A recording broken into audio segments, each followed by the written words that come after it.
കൂട്ടുകാർക്ക് നല്ലൊരു ദിവസം ആശംസിച്ചുകൊണ്ട് നമുക്ക് നേരെ ഇഷിതയുടെയും മഹേഷിന്റെയും ഇന്നത്തെ നല്ലൊരു വിശേഷം കേട്ടാലോ. ആദ്യമായി കാണുന്നവരാണെങ്കിൽ ചാനൽ ഇഷ്ടപ്പെട്ട ഒന്ന് സബ്സ്ക്രൈബ് ചെയ്യാൻ മറക്കരുതേ.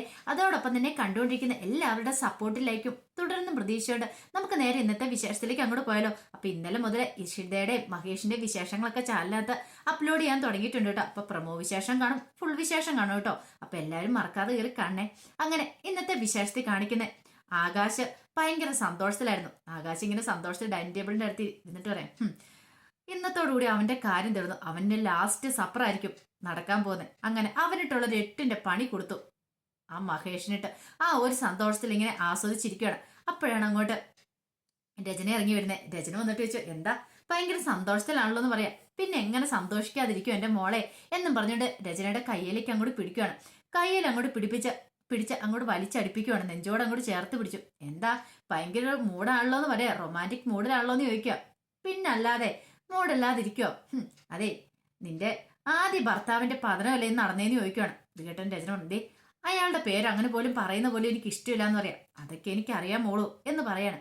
പിന്നീട് രചന എന്ത് ചെയ്യുക, മദ്യക്കുപ്പി എടുത്തിട്ട് കുറച്ച് മദ്യം എടുത്ത് 2 ഗ്ലാസ്സിലേക്കും പകർത്തുവാണ്. പിന്നീട് ഒരു ഗ്ലാസ് എടുത്ത് ആകാശിന് കൊടുത്തു. പിന്നീട് ഒരു ഗ്ലാസ് എടുത്തിട്ട് ചിയേഴ്സ് പറയാണ്. രണ്ടുപേരും കുടിച്ചു. എന്താളും ഈ ആദ്യം നമുക്കൊന്ന് പങ്കിടണ്ടെന്ന് ചോദിക്കുക ഈ സന്തോഷം. പിന്നെ അല്ലാതെ എന്താ എന്നെ ഇങ്ങനെ നോക്കണേ? നിന്നെ എത്ര കണ്ടാലും എനിക്ക് മതിയാവത്തില്ല. എപ്പോ കണ്ടാലും എനിക്ക് നിന്നെ ആദ്യം കാണുന്ന പോലെ തോന്നേന്ന് പറയാം. അതുപോലെ തന്നെയാ എനിക്കും എന്ന് ആകാശിനോട് രചനയും പറയാണ്. ഇപ്പൊ എനിക്കൊരു കവിതയെ ഓർമ്മ വരുന്നേന്ന് പറയാണ്. കവിതയോ? സ്വന്തം കവിതയാണോ? അല്ല, ഞാൻ ഉണ്ടാക്കിയ കവിതയൊന്നുമല്ല, വേറൊരു കവിതയെന്ന് പറഞ്ഞിട്ട് വേറൊരു കവിതയുടെ 2-3 വരി പാടുവാണ്. അങ്ങനെ അവരെ സന്തോഷത്തിലിരിക്കുക. ഈ സമയത്ത് ആകാശ് പറഞ്ഞു, അല്ല നമുക്കേ അവളെ ഒന്ന് വിളിക്കണ്ടേ? എനിക്ക് ആരെ? ആ മൃണാളിനിയിലെ. ഓ, അവളെ വിളിക്കാനായിട്ടാ? അല്ല, നമ്മളെ ഹെൽപ്പ് ചെയ്തല്ലേ. അവസാന നിമിഷം എനിക്കൊരു സന്തോഷമായത്. ഞാൻ ആകെപ്പാടെ നെഞ്ചുരുപ്പോട് കൂടിയിട്ടായിരുന്നേ എന്തായി തീരും എങ്ങനെയായി തീരുമെന്ന്. അങ്ങനെ അവസാനം അയാളുടെ പതനം കണ്ടു കഴിഞ്ഞപ്പോഴാ ഒരു സമാധാനമായത്. സിയോ ആന്നും പറഞ്ഞ് അഹങ്കരിച്ച് നടന്നിരുന്നല്ലേ, ഇനിയിപ്പൊ എല്ലാവരുടെയും മുന്നിൽ നാണം കെട്ട് നാറിപ്പോകുന്ന ഒരു അവസ്ഥയിലേക്കല്ലേ കാര്യങ്ങളൊക്കെ വന്നുകൊണ്ടിരിക്കണമെന്ന് ചോദിക്കാം. ഇത് കേട്ടും രചന പറഞ്ഞു, അന്ന ഒരു കാര്യം ചെയ്യാം, ആകാശ് ഫോൺ വിളിക്കാൻ പറയണം. അങ്ങനെ മൃണാളിനെ ഫോൺ വിളിക്കുകയാണ് ആകാശ്. അങ്ങനെ വിളിച്ചപ്പോൾ, ഹലോ, അല്ല എന്തൊക്കെയുണ്ട് വിശേഷങ്ങൾ ചോദിക്കുക. നല്ല നല്ല വിശേഷങ്ങളൊക്കെ അല്ലേ നടന്നുകൊണ്ടിരിക്കുന്നത് എന്ന് പറയണം. പിന്നെ കാര്യങ്ങളൊക്കെ ചാനലിനകത്തോടെ കണ്ടല്ലോ അല്ലേ? പിന്നെ കണ്ടില്ലേന്നോ? അവനെ മലർത്തി അടിച്ചത് കാര്യം അതെങ്ങനെ എനിക്ക് എങ്ങനെ നന്ദി പറയണമെന്ന് അറിയില്ല എന്ന് പറയണേ. ഇത് കേട്ടപ്പത്തിന് അവള് പറഞ്ഞു, അതെ ഞങ്ങൾക്ക് നല്ല ടെൻഷൻ ഉണ്ടായിരുന്നു, പക്ഷെ അതെങ്ങനെ കാര്യം സാധിച്ചെടുത്തേന്ന് അറിയാവോ? രചനയുടെ പേര് പറഞ്ഞെടുത്തല്ല ഞങ്ങൾ ഇഷിത എന്നുള്ള പേരങ്ങോട്ട് മാറ്റി. AI ക്യാമറയുടെ ഒരു അതാ AI ക്യാമറ ഉള്ളതുകൊണ്ട് മാത്രം രക്ഷപ്പെട്ടെ. അപ്പം ഇഷിത കേട്ട് കഴിഞ്ഞപ്പോഴത്തേനും രചന എന്നുള്ള പേരിന്റെ സ്ഥാനത്ത് ഇഷിത വന്നു കഴിഞ്ഞപ്പോഴത്തേനും അവരോർത്തെ ഇഷിതേനെ കുറ്റം പറയുന്നോർത്താണ് ഇഷിത അങ്ങനെയൊക്കെ പറഞ്ഞെന്ന് പറയാണ്. എന്താണെങ്കിലും സമ്മതിച്ചു തന്നിരിക്കുന്നോ ഈ കാര്യത്തില്, നീ ഒരു അപാര ജീനിയസ് തന്നെയാന്ന് അങ്ങനെ മൃണാളിനിയോട് ആകാശ് പറയാണ്. പക്ഷെ ഇത് ചെലവുണ്ട് കേട്ടോ എന്ന് പറയാം. ചെലവോ? എന്ത് വെള്ളം തരാം, നീ ഇങ്ങോട്ടൊന്ന് വന്നാ മതി, നമുക്കൊന്ന് കൂടണ്ടേന്ന് ചോദിക്കാം. ഈ സമയം രചന പറഞ്ഞു, അതെ എനിക്കൊന്ന് ഫോൺ തരണമെന്ന് പറയണ. അങ്ങനെ ഫോൺ രചനയിലേക്ക് കൊടുക്കുകയാണ്. അതെ ഒത്തിരി താങ്ക്സ് ഉണ്ട് കേട്ടോ എന്ന് പറയണേ. അതെ താങ്ക്സിന്റെ കാര്യമൊന്നും ഇല്ലാന്ന് പറയാം. പിന്നെ നിങ്ങൾ പറഞ്ഞോളെ തന്നെ കാര്യങ്ങളൊക്കെ ഞാൻ നേരെയാക്കി തന്നിട്ടുണ്ട്, അറിയാലോ. മഹേഷ് എന്തായാലും നാണം കെട്ടാ ഇവിടെ നിന്ന് ഇറങ്ങിയിരിക്കുന്നത്. ഈ ഒരു ദിവസത്തിന് വേണ്ടി ഞാൻ കുറെ കാത്തിരുന്ന, അറിയാലോ. അയാളെ പോലെ ഒരു ദുഷ്ടൻ എന്തൊക്കെ പ്രവൃത്തികളെ ചെയ്തെന്നറിയാവോ എന്നൊക്കെ ചോദിച്ചു എന്നൊക്കെ പറഞ്ഞുകൊണ്ട് രചന ഇങ്ങനെ വാദോര സംസാരിച്ചുകൊണ്ടിരിക്കുക. പിന്നീട് പറഞ്ഞു, അല്ല ആകാശിനൊന്ന് ഫോൺ കൊടുക്കാവുന്ന മൃണാളിനി ചോദിക്കുവാണ്. ഇത് കേട്ട് കഴിഞ്ഞപ്പോഴത്തേനും പറഞ്ഞു, ഇപ്പൊ കൊടുക്കാന്ന് പറഞ്ഞുകൊണ്ട് ആകാശിന്റെ ഫോൺ കൊടുത്തു. പിന്നീട് ചോദിച്ചു, അതെ രചനയുടെ അടുത്താണ് ഇരിക്കണമെന്ന് നിൽക്കുക. അതെ അന്ന് അല്പം ഒന്ന് അവിടുന്ന് മാറാമെന്ന് ചോദിക്കും. പിന്നീട് ഫോണുമായിട്ട് ആകാശ് ഇച്ചിരി അങ്ങോട്ട് മാറുവാണ്. അതെ ഇനി ഞാൻ പറയുന്ന കാര്യം ശ്രദ്ധയോടെ കേൾക്കണമെന്ന് പറയാം. ആ ഇഷിത ഡോക്ടർക്ക് എന്തൊക്കെയോ ഒരു സംശയങ്ങളുണ്ടെന്ന് പറയും. എന്ത് സംശയങ്ങൾ? ആ ശോഭിയുടെ കാര്യത്തില്. കാരണം അവരുടെ മനസ്സിൽ എന്തൊക്കെയോ ഉണ്ട്, അവർക്ക് എന്തൊക്കെയോ സത്യങ്ങൾ അറിയാൻ തോന്നി, അത് വെച്ച് കുത്തുമുള്ളും വെച്ച് അവർ ഓരോ കാര്യങ്ങൾ പറഞ്ഞിട്ടുണ്ടെന്ന് പറയാം. ഇത് കേട്ട് കഴിഞ്ഞപ്പോഴത്തേനും ആകാശ് വെച്ചു, അല്ല വേറെന്തെങ്കിലും പറഞ്ഞോ? വേറൊന്നും പറഞ്ഞില്ല, അവരൊന്നും സൂക്ഷിക്കുന്ന നല്ലതാ. പിന്നെ നമുക്കൊന്ന് കൂടാ, ഞാൻ അങ്ങോട്ട് വന്നേക്കാന്ന് പറയാൻ. അങ്ങനെ പറഞ്ഞിട്ട് അവളിങ്ങോട്ട് ഫോൺ കട്ടി വേണം. ഈ സമയത്ത് ആകാശ് വന്നിട്ട് പറഞ്ഞു, എന്താണല്ലോ ഇപ്പോഴും ഒരു സന്തോഷമായത്, എപ്പോഴും എനിക്കൊരു സമാധാനമായെന്ന് പറയാം. രചനയും പറഞ്ഞു, അതെ എന്നും പറഞ്ഞിട്ട് രചന വന്നിട്ട് ആകാശിനെ കെട്ടിപ്പിടിക്കുകയാണ്. പിന്നീട് കാണിക്കുന്ന വളരെയധികം സങ്കടത്തോട് കൂടിയിട്ട് ഫ്ലാറ്റിന് താഴെയുള്ള ആ ഒരു ഇരിക്കുന്ന സ്ഥലത്ത് വന്നിട്ട് ഇഷിത ഇരിക്കുകയാണ്. ഇഷിത ഇങ്ങനെ ഓരോന്നൊക്കെ ആലോചിക്കുക. ഇഷിതയുടെ മനസ്സിൽ ചിപ്പിമോളുടെ കാര്യം ഓർമ്മന്നു. ചിപ്പിമോള് പറഞ്ഞിട്ട് പോയ കാര്യം രാവിലെ, അതെ ഇന്ന് എൻ്റെ അച്ഛൻ്റെ ഇന്റർവ്യൂ. എൻ്റെ അച്ഛൻ്റെ ഇന്റർവ്യൂ കഴിഞ്ഞ് കഴിയുമ്പോഴത്തേനും അച്ഛൻ ഒത്തിരി ഫാൻസും കാര്യങ്ങളൊക്കെ ഉണ്ടാവും. കണ്ടല്ലോ, സൂപ്പർ ആയിരിക്കും എൻ്റെ അച്ഛൻ, പിന്നെ എൻ്റെ സൂപ്പർ ഡാഡി ആയിട്ടായിരിക്കും എൻ്റെ അച്ഛൻ അറിയപ്പെടുന്നത് എന്നൊക്കെയാണ് പറഞ്ഞുകൊണ്ടിരിക്കുകയാണ്. മനസ്സിൽ ഓർത്തുകൊണ്ടിരിക്കുകയാണ് ഇഷിത. അപ്പോഴാണ് ഒരു കുഞ്ഞു കൈ വന്ന് ഇഷിതയുടെ കണ്ണു പൊത്തിയത്. ഇഷിതയ്ക്ക് ആളാരാന്ന് മനസ്സിലായി. അതെ, എന്നെ മനസ്സിലായെന്ന് ചോദിക്കുക. ഇത് കേട്ട് കഴിഞ്ഞപ്പോഴത്തേനും പെട്ടെന്ന് ഇഷിത പറഞ്ഞു, ആരാ, മഞ്ജുവാര്യയാണോ? അല്ലാന്നേ. പിന്നെ ആരാ, മോഹൻലാലാണോ? അതുമല്ല. പിന്നെ ആരാ, മനസ്സിലായില്ലേന്ന് ചോദിക്കും. ഇല്ല മനസ്സിലായില്ലെന്ന് പറയും. ഇതേ അന്നേ കൂട്ടില്ല എന്ന് പറയണേ. പെട്ടെന്ന് തന്നെ ആ കൈ അങ്ങോട്ട് മാറ്റിയിട്ട് ഇഷിത ചിപ്പിനെ നെഞ്ചോടി എടുത്തിട്ട് പറഞ്ഞു, അതെ ഈ ചിപ്പിക്കുട്ടീനെ എനിക്ക് അറിയത്തില്ലേ, ചിപ്പിക്കുട്ടിയുടെ ഒരു ശ്വാസത്തിന്റെ ഗതി പോലും എനിക്കറിയാൻ കഴിയും എന്ന് പറഞ്ഞ് നെഞ്ചോട് ചേർത്ത് പിടിച്ച് ഉമ്മ വെക്കണം. അതെ ഇന്ന് ഫ്രണ്ട് ആ ഡാഡിയുടെ ഇന്റർവ്യൂ കേട്ടായിരുന്നു ചോദിക്കും. കേട്ടായിരുന്നു. അപ്പൊ ഇന്ന് എന്റെ ഡാഡി സൂപ്പർ ഡാഡി ആയി കാണുമല്ലേ? എനിക്കറിയായിരുന്നു, പക്ഷെ എനിക്ക് ഇന്റർവ്യൂ കേൾക്കാൻ പറ്റിയില്ല. ഞാനേ സ്കൂളിലല്ലായിരുന്നു, അതുകൊണ്ട് ഇന്റർവ്യൂ കേൾക്കാൻ പറ്റിയില്ല എന്ന് പറയണം. അതെ മോൾക്ക് ഇനി വേണം ഡാഡി വന്നു കഴിയുമ്പോഴത്തേനും ഡാഡിയുടെ അടുത്തേക്ക് ഓടിച്ചെന്ന് കെട്ടിപ്പിടിക്കാനൊക്കെ. ഓ എനിക്ക് എന്തൊരു സന്തോഷമാണെന്നറിയാവോ എന്ന് പറഞ്ഞുകൊണ്ട് ഇങ്ങനെ സംസാരിച്ചുകൊണ്ടിരിക്കുന്ന സമയത്ത് ഇഷിതയ്ക്ക് വല്ലാത്ത സങ്കടമായി. പാവം മോള് ഒന്നും അറിയത്തില്ലാതെയാ. ഇനിയിപ്പോ ഇതൊക്കെ അറിഞ്ഞു കഴിഞ്ഞിട്ടുണ്ടെങ്കിൽ എന്തായിരിക്കും പോലും അവളുടെ മനസ്സിലെ ചിന്ത. അപ്പോഴേക്കും അങ്ങോട്ട് ഒരു കൈ വന്ന് ചിപ്പിയുടെ കയ്യിലേക്ക് പിടിക്കണം. പെട്ടെന്ന് നോക്കിക്കഴിഞ്ഞപ്പോഴത്തേനും മഹേഷാണെന്ന്. മഹേഷിനെ കണ്ടതും ഒരു നിമിഷം ഇത് ഇഷിത ഒന്ന് ഞെട്ടി. പിന്നീട് ചിപ്പിയോട് പറഞ്ഞു, അതെ ഇത്ര നാളത്തെ കൂട്ടുകെട്ടും കാര്യങ്ങളൊക്കെ മതി, മര്യാദയ്ക്ക് വീട്ടിലേക്ക് പോകാൻ പറയണം.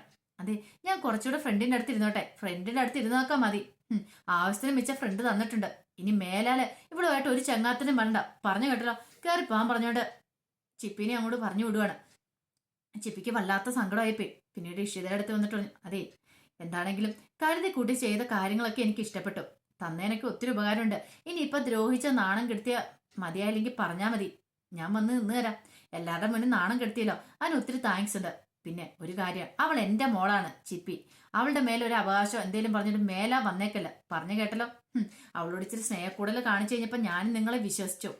പക്ഷേ എങ്കിൽ ഇപ്പോഴെനിക്ക് മനസ്സിലായി, നിങ്ങളെ ഏറ്റവും വലിയ ചതി ലോകത്ത് എന്നോട് ചെയ്യുന്നതെന്ന്. ഒരു പക്ഷെങ്കിൽ എന്റെ ഭാര്യ ചെയ്തേക്കുന്നേക്കാളും കൂടുതൽ ചതി. അതിന് മാത്രം ഞാൻ നിങ്ങളെ ഒരു കുറ്റവും പറഞ്ഞിട്ടില്ല അവിടെ.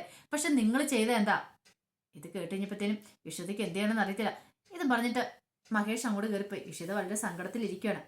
പിന്നീട് മഹേഷ് വീട്ടിലേക്ക് ചെല്ലുവാണ്. ഈ സമയത്താണെങ്കിൽ ആകെപ്പാട് ടെൻഷൻ അടിച്ച് ഇങ്ങനെ സ്വപ്നവല്ലിയും മഞ്ജരിയും രാമനും ഒക്കെ നിൽക്കുകയാണ്. അപ്പൊ രാമനോട് പറഞ്ഞു, എന്തൊക്കെയായിരുന്നു അവളെ കൊടുത്ത് പൂഴ്ത്തി പറഞ്ഞുകൊണ്ടിരുന്നേ? അവൾ ആനയാണ്, ചേനയാണ്. ഡോക്ടർ ഇഷിത കേട്ട് കേട്ട് മനുഷ്യൻ മടുത്തു. ഇപ്പൊ സമാധാനമല്ലേ രാമന്? കിട്ടാനുള്ളത് കിട്ടിയില്ലേന്ന് ചോദിക്കുകയാണ്. അവള് നല്ല രീതിയിൽ തന്നില്ലേന്ന് ചോദിക്കുകയാണ്. എന്തൊക്കെ നമ്മൾ പറഞ്ഞാലും നമ്മളെയൊക്കെ പുച്ഛമായിരുന്നു. പിന്നെ അവളാണല്ലോ കുഞ്ഞിനെ രക്ഷിച്ചെന്നുള്ള ഒരു സന്തോഷം മാത്രം മനസ്സിലുണ്ടായിരുന്നുള്ളൂ. ഇപ്പോഴല്ലേ കാര്യങ്ങളൊക്കെ പിടികിട്ടുന്നതെന്ന് ചോദിക്കുകയാണ്. ഇത് കേട്ട മഞ്ജരി പറഞ്ഞു, ഒരു പക്ഷേങ്കിൽ ഇനി അവളുടെ നാടകമായിരുന്നു ഇത്. എന്ത് അല്ല, കുഞ്ഞിനെ ഇനിയിപ്പോ രക്ഷിച്ചെന്നൊക്കെ പറയാൻ നാടകമാണോന്ന്? അതും പറയാൻ പറ്റില്ല. അവൾ അതല്ല അതിലപ്പുറം കാണിക്കാൻ സൈസാന്ന് മനസ്സിലായെന്ന് പറയാം. രാമ ഇനിയെങ്കിലും മനസ്സിലാക്കാൻ നോക്ക്. ഡോക്ടർ ഇഷിതനെ പൊക്കി പിടിച്ചോണ്ട് നടന്നിട്ട് ഒരു കാര്യമില്ലെന്ന്. നമ്മുടെ മോനെ എന്തൊക്കെയാ വിളിച്ചു പറഞ്ഞേ? നാണം കെട്ടുപോയില്ലേ നമ്മുടെ മോനെ? അതോ ചാനലുകാരുടെ മുന്നിലല്ലേ വിളിച്ചു പറഞ്ഞേ? ചാനലുകാർ അതെല്ലാം അതേപടി ടെലികാസ്റ്റ് ചെയ്യുകയും ചെയ്തു. പാവം നമ്മുടെ മോനെ എത്രമാത്രം സങ്കടം ഉണ്ടായിട്ടുണ്ടായിരിക്കും. പറഞ്ഞിട്ട് കാര്യമില്ല. ഇത് കേട്ടത് മഞ്ജരി പറഞ്ഞു, അച്ഛനോട് പറഞ്ഞിട്ട് ഒരു കാര്യമില്ല. അച്ഛൻ എന്തൊക്കെ പറഞ്ഞാലും ഡോക്ടർ ഇഷിതയുടെ വാലുമേ പിടിച്ചാൽ നടക്കത്തുള്ളൂ. നമ്മളൊക്കെ ആരും അല്ലാത്ത രീതി അച്ഛന്. അല്ല നമ്മളെ ഇതൊക്കെ പറയണം, ആദ്യം നമ്മളെ പിടിച്ചിട്ട് തല്ലേണ്ടതെന്നൊക്കെ പറഞ്ഞിട്ട് മഞ്ജരി ഭയങ്കരമായിട്ട് ചീത്ത പറയണ രാമനെ. ഇത് കേട്ട് കഴിഞ്ഞപ്പോഴത്തേനും രാമോദരനെ സഹിച്ചില്ല. രാമോദരൻ പറഞ്ഞു, അതെ നിങ്ങളൊക്കെ പറയുന്ന കേൾക്കാൻ ഞാൻ ബാധ്യസ്ഥനാണ്. എന്താണെന്നറിയാവോ, ഞാൻ ഒത്തിരി കഷ്ടപ്പെട്ട് ബുദ്ധിമുട്ടിയാ നിങ്ങൾ മക്കളെ രണ്ടുപേരെ വളർത്തി വലുതാക്കിയത്. അന്നത്തെ കാലത്ത് മുണ്ടും മുറുക്കി എടുത്ത് വളർത്തി കഴിയുമ്പോഴേ എനിക്കറിയില്ലായിരുന്നു ഇങ്ങനെയൊക്കെ സംഭവിക്കുന്ന. അത് മാത്രമല്ല, ഒരു പ്രായമായി കഴിഞ്ഞിട്ടുണ്ടെങ്കിൽ വീട്ടിലെ കാരണന്മാരെന്ന് പറഞ്ഞിട്ടുണ്ടെങ്കിൽ മക്കൾക്കൊരു അധികപ്പറ്റാം. അത് അധികം വാർദ്ധക്യമാകുന്നതിന് മുമ്പ് തന്നെ മുകളിലേക്ക് പോകുന്ന ഏറ്റവും നല്ല. അതാണെങ്കിൽ മക്കളുടെ കുറ്റപ്പെടുത്തലൊന്നും കേൾക്കേണ്ട വരത്തില്ല.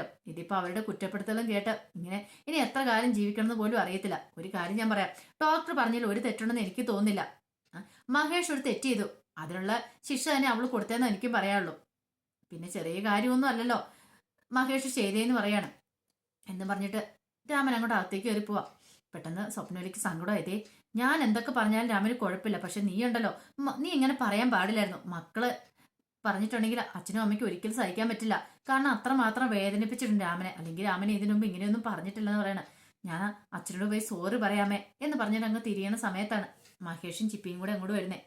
മഹേഷിനെ കണ്ടത് ഓടിച്ചെന്നിട്ട് കെട്ടിപ്പിടിക്കുവാണ് സ്വപ്നവലി. മോനെ എന്നും പറഞ്ഞോണ്ട്. ദേ സാരമില്ലമ്മേ പോട്ടെ, എനിക്ക് തോന്നുന്നു ഇതിന്റെ പിന്നിൽ എന്തോ വലിയ ചതി നടന്നിട്ടുണ്ടെന്ന് തോന്നേ. അതെന്താ അങ്ങനെ പറഞ്ഞേ? അല്ല, ഞാനാണെങ്കിൽ ആ ഇഷിത ഡോക്ടറെ കുറിച്ച് ഒന്നും പറഞ്ഞിട്ടില്ല. ഞാൻ പറഞ്ഞ മൊത്തം രചനയെ കുറിച്ചാ. പക്ഷേങ്കിൽ എന്തോ കരുതി കൂട്ടി ചെയ്ത പോലെ എന്നെ ചാനലുകാർ ആദ്യം കുറെ പൊക്കിയ സംസാരിച്ച്, പിന്നീടാണ് ഫാമിലി വിഷയങ്ങളൊക്കെ എടുത്തിട്ട് പിന്നീട് അവരെന്നെ ഓരോന്ന് പറഞ്ഞ് ടോർച്ചർ ചെയ്യാൻ തുടങ്ങിക്കൊണ്ടിരുന്നു. അതിന്റെ ഇടയ്ക്കിലേക്ക് ഇഷിത ഡോക്ടർ ഒരു സർപ്രൈസ് എൻട്രിയും കൂടെ അങ്ങ് നടത്തി. പിന്നീട് ഡോക്ടർ എന്തോ കരുതി കൂട്ടി എന്ന് പറഞ്ഞ പോലെ കാര്യങ്ങളൊക്കെ തുറന്നു പറഞ്ഞെന്ന് പറയാണ്. ഇത് കേട്ട് കഴിഞ്ഞപ്പോഴത്തേനും സ്വപ്നവല്ലി പറഞ്ഞു, അവൾ ഒരിക്കലും ഗതി കിട്ടാൻ പോകുന്നില്ല. ഞാൻ പറഞ്ഞിട്ടുണ്ട് അവളുടെ അമ്മയോട് അതിനെക്കുറിച്ചൊക്കെ. ഇനി അതിനെക്കുറിച്ച് സംസാരിച്ചിട്ട് കാര്യമില്ലമ്മേ. കുറ്റപ്പെടുത്താനായിട്ട് 4 പേര് കൂടിയിട്ടുണ്ടെങ്കിൽ അതൊരു അവസരമല്ലേന്ന് ചോദിക്കുക. ഇത് കേട്ട് ഞാൻ പറഞ്ഞു, വിഷമിക്കേണ്ട മോനെ, എനിക്കറിയാം നിന്റെ വിഷമം എന്താന്ന്. ഇത് കേട്ടോ ചിപ്പി പറഞ്ഞു, അതെ എന്തിനാ എന്റെ ഫ്രണ്ടിനെ കുറ്റം പറയാന്ന് ചോദിക്കുക. നിന്റെ ഫ്രണ്ട് മിണ്ടി പോയേക്കല്ല അവളെ കുറിച്ച്. അവളെ ഇതുപോലത്തെ വൃത്തിയായിട്ട സ്ത്രീയാന്ന് ഞാൻ അറിഞ്ഞിരുന്നില്ല. വെറുതെ അല്ല അവൾക്ക് കല്യാണവും നടക്കാതെ അവളിങ്ങനെ നിൽക്കുന്നത്. മൂത്ത് അരച്ച് അവളോട് നിൽക്കത്തുള്ളൂ. അവളുടെ സ്വഭാവം അത്ര നല്ലതാണല്ലോ എന്നൊക്കെ പറഞ്ഞ് കുറ്റപ്പെടുത്തിക്കൊണ്ടിരിക്കുമ്പോൾ ചിപ്പിക്ക് ഭയങ്കര സങ്കടം വന്നു. എല്ലാവരും തന്റെ ഫ്രണ്ടിനെ കുറ്റപ്പെടുത്താണല്ലോ. തനിക്ക് തന്റെ ഫ്രണ്ടിന് അത്രയ്ക്ക് ജീവനാണ്. മഹേഷ് പറഞ്ഞു, പോട്ടേമേ നമുക്കൊരു അവസരം കിട്ടും. പക്ഷെ ചതിച്ചാണെങ്കിൽ ഞാൻ വെറുതെ ഇരിക്കുമെന്ന് തോന്നില്ല. ഇതിനുള്ള പകരം ഞാൻ ഉറപ്പായിട്ടും വീട്ടിരിക്കും എന്ന് പറയാം. അതിനുള്ള അവസരം ദയവായിട്ട് എന്റെ കൺമുന്നിലേക്ക് കൊണ്ടുതരും. ഞാൻ അവളെക്കുറിച്ച് ഒന്നും പറഞ്ഞിട്ടില്ല. ഒരു തെറ്റും ചെയ്യാതല്ല അവളെന്നെ ക്രൂശിച്ചിരിക്കുന്നത് എന്നൊക്കെ പറഞ്ഞുകൊണ്ട് മഹേഷ് ഒന്ന് ഫ്രഷ് ആട്ടെ എന്ന് പറഞ്ഞ് അങ്ങോട്ട് പോവാണ്. ആ സമയം ഇഷിത വീട്ടിലേക്ക് വരുവാണ്. ഇഷിതനെ കണ്ടതും പ്രിയാമണി ഓടിച്ചെന്ന് കെട്ടിപ്പിടിച്ചു. മോളെ സൂപ്പർ ആയിട്ടുണ്ട് കേട്ടോ. ഇന്നത്തെ ഇന്റർവ്യൂ പറഞ്ഞ കാര്യങ്ങളൊക്കെ എനിക്ക് ഇഷ്ടപ്പെട്ടു. അവന് കിട്ടേണ്ട കാര്യങ്ങൾ തന്നെ കിട്ടിയിരിക്കുന്നത്. ഒരു തെറ്റും ചെയ്യാത്ത എന്റെ മോളെ എന്റെ ഭർത്താവിനെ പോലീസ് സ്റ്റേഷൻ കയറ്റിയതല്ലേ അവനെ അങ്ങനെ വെറുതെ വിട്ട് കാര്യമില്ലെന്ന് പറയണം. ഇത് കേട്ടതും ഇഷിത പറഞ്ഞു, ഞാൻ അങ്ങനെയൊന്നും പറയണമെന്ന് ഉദ്ദേശിച്ച് പോയതല്ലമ്മേ. പക്ഷെ അവിടെ ചെന്ന് അയാൾ പറയുന്ന കാര്യങ്ങളൊക്കെ കേട്ട് കഴിഞ്ഞപ്പോഴത്തേനും എന്റെ നിയന്ത്രണം വിട്ടുപോയെന്ന് പറയണം. ഇത് കേട്ട് കഴിഞ്ഞപ്പോൾ പെട്ടെന്ന് പ്രിയാമണി പറഞ്ഞു, അതിന് അവൻ നിന്നെ കുറ്റമൊന്നും പറഞ്ഞില്ല മോളെ. നിന്നെ അവന് കുറ്റപ്പെടുത്തി ഒരു വാക്ക് പോലും സംസാരിച്ചില്ലോ എന്ന് പറയണം. ദേമേ വെറുതെ കള്ളത്തരം പറയണ്ടെന്ന് പറയണം. ഇല്ല മോളെ, അവൻ പറഞ്ഞ് അവന്റെ ആദ്യ ഭാര്യയെ കുറിച്ചുള്ള കാര്യങ്ങളൊക്കെ പറഞ്ഞെന്ന് പറയും. സത്യമാണോ അമ്മ പറഞ്ഞ? അതേന്ന് പറയണം. ചിലപ്പോ അമ്മ കേൾക്കാത്തായിരിക്കും. അമ്മ ചിലപ്പോ ബാത്റൂമിലേക്കോ അങ്ങോട്ടോ ഇങ്ങോട്ടോ മാറിപ്പോയ സമയത്ത് സോറി കേട്ടോ അങ്ങോട്ടും ഇങ്ങോട്ടും മാറിപ്പോയ സമയത്ത് ചിലപ്പോൾ ഇന്റർവ്യൂ നടന്നിട്ടുണ്ടായിരിക്കും. അമ്മ ആ ഭാഗങ്ങൾ കേൾക്കാത്തായിരിക്കും എന്ന് പറയാം. ആ ശരി, എന്തായാലും ആയിരിക്കട്ടെ. ചിലപ്പോൾ അങ്ങനെയായിരിക്കും സംഭവിച്ചിട്ടുണ്ടായിരിക്കാം. ചിലപ്പോൾ ഞാൻ ആ ഭാഗം വിട്ടുപോയി കാണുമായിരിക്കും എന്ന് പറയാം. എന്താണെങ്കിലും ആ സ്വപ്നവലിക്ക് കണക്കിന് കൊടുത്താൽ ഞാൻ വിട്ടിരിക്കുന്നൊക്കെ പറയണം. ഇഷ്ടരിക്കുന്ന സങ്കടം സഹിക്കാൻ പറ്റുന്നുണ്ടായിരുന്നില്ല. മോളിരിക്കുക, മോൾക്കുള്ള ചായ എടുക്കാമെന്നും പറഞ്ഞുകൊണ്ട് പ്രിയാമണി അങ്ങോട്ട് പോവാണ്. പെട്ടെന്ന് ഇഷിത മുറിയിലേക്ക് അങ്ങോട്ട് വന്നു. ഇഷിതയ്ക്ക് സഹിക്കാൻ പറ്റിയില്ല. അങ്ങനെ നോക്കിക്കഴിയുമ്പോഴത്തേനും ആ മഹേഷിന്റെ പെയിന്റിംഗ് ചിത്രം അവിടെ ഇരിക്കുന്നുണ്ടു. ഇഷിത പെട്ടെന്ന് അവിടെ ഇരിക്കുന്ന പെയിന്റ് എടുത്തുകൊണ്ട് വന്നിട്ട് അയാളുടെ മുഖത്തേക്ക് ഒഴിച്ചുവിടുക. ഇനി ഈ രൂപം പോലും എന്റെ മനസ്സിലുണ്ടാകാൻ പാടില്ല എന്ന് പറഞ്ഞിട്ട് മാർക്ക് വെച്ച് അതങ്ങോട്ട് വെട്ടി കുത്തി അങ്ങോട്ട് കളയുവാണ്. ഈ രൂപം തന്റെ മനസ്സിൽ ഒരിക്കലും ഇനി ഉണ്ടാകാൻ പാടില്ല. പെട്ടെന്ന് അപ്പുറത്തേക്ക് നോക്കിയപ്പം ചിപ്പിമോളുടെ പെയിന്റിങ് കണ്ടു. ചിപ്പിമോളെ എന്നോട് ക്ഷമിക്കണം കേട്ടോ, ഇങ്ങനെയൊന്നും ഒരിക്കലും ഞാൻ പ്രതീക്ഷിച്ചില്ല. മോൾക്ക് മോളുടെ ഡാഡിനെ കുറിച്ച് ഒത്തിരി പ്രതീക്ഷയുണ്ടായിരുന്നു. ഞാനും ആ പ്രതീക്ഷയോടുകൂടി അങ്ങോട്ട് ചെന്നേ. പക്ഷേങ്കിൽ എല്ലാം തകടം മറിഞ്ഞു പോയി. എന്നോട് ക്ഷമിക്കണം കേട്ടോ, അങ്ങനെയൊന്നും പ്രതീക്ഷയല്ല ഞാനങ്ങോട്ട് പോയെന്ന് പറയാം. അപ്പത്തേനുമാണ് പെട്ടെന്ന് ആ ഒരു വിളിയച്ച കേൾക്ക്, ഫ്രണ്ടേന്നുള്ള വിളിയച്ച. എന്താ മോളെ ചിപ്പിമോളോ, ആരെങ്കിലും കണ്ടോ? നീ ഇങ്ങോട്ട് വരുന്ന കണ്ടോന്ന് ചോദിക്കാം. ഇല്ല, ആരും കാണാതെ വന്നേ. ഫ്രണ്ടിനെ എല്ലാവരും അവിടെ കുറ്റം പറഞ്ഞുകൊണ്ടിരിക്കുമെന്ന് പറയാം. ഫ്രണ്ട് ചീത്തയാ, കൊള്ളത്തില്ല എന്നൊക്കെയാ പറയണേ. പക്ഷെ എന്റെ ഫ്രണ്ട് പാവമെന്ന് എനിക്കറിയാം. എനിക്ക് എന്റെ ഫ്രണ്ടിനെ വേണമെന്ന് പറഞ്ഞുകൊണ്ട് ഇഷിതനെ കെട്ടിപ്പിടിച്ച് ആ നെഞ്ചിലേക്ക് പറ്റി ചേർന്ന് ഉമ്മ വെക്കുവാണ്. എനിക്ക് എന്റെ ഫ്രണ്ട് അത്രയ്ക്ക് ഇഷ്ടമാണ്. എനിക്ക് എൻ്റെ ഫ്രണ്ട് ജീവൻ, എൻ്റെ ഡാഡിയെപ്പോലെ തന്നെയാണ് എനിക്കിഷ്ടം എൻ്റെ ഫ്രണ്ടിനെ.